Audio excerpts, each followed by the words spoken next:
Mummy શું કરું? પણ દર વખતે મારે જ સમજવાનું યાર. ગમે એટલું કામ કરીને આપું ને તોય બધી વસ્તુમાં બોલ બોલ જ કરે છે. મને હવે મારથી નહીં સહન. તમે દર વખતે મને જ સમજાવો છો. ના, હું નહીં બોલું. હું બોલીશ જ નહીં કશું ઘરમાં. ના ના, મારે કોઈ જાતની વાત જ નથી કરવી. સારું, ચલો મળાયા છે. હા, મૂકું છું. હા કરો.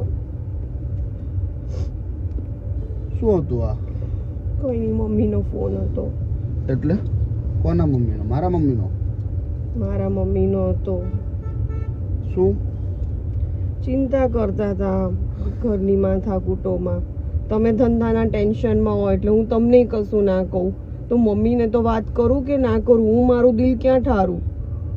એટલે તને દુઃખ છે?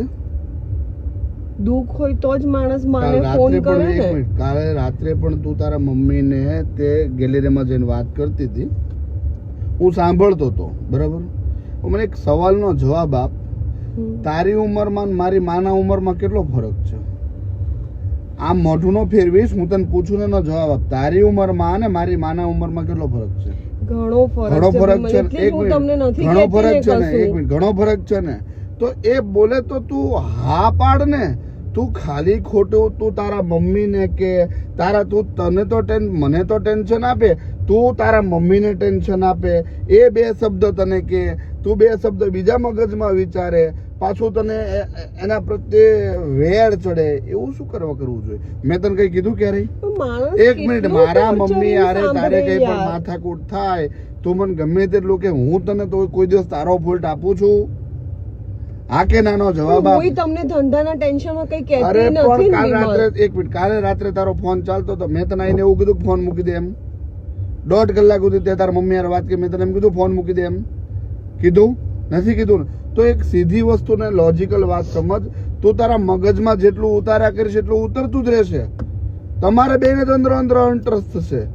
તમારે બેને જ જોડે રહેવાનું છે. કે તારા મમ્મી જોડે તારે રહેવું છે? બોલ, તારે જવું તાર મમ્મી જોડે કે અહીંયા રહેવું છે? તો બસ આ પોઈન્ટ નોટ કર. તારે ક્યાં રહેવું છે?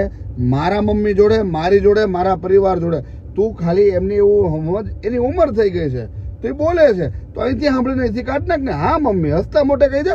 એક વખત તું ટ્રાય કરી જો. અને તમને લોકોને પણ ખાસ કહું છું, એક વખત આવું ટ્રાય કરો સાહેબ. 100% કહું છું, ક્યારેય સાસુ વહુનો ઝઘડો નહીં થાય. બરોબર મિત્રો? મારી વાત ખરેખર તદ્દન સાચી લાગતી હોય તો આ વિડીયો સાસુ વહુને શેર કરજો અને કોમેન્ટ જરૂરથી કરજો. જય માતાજી.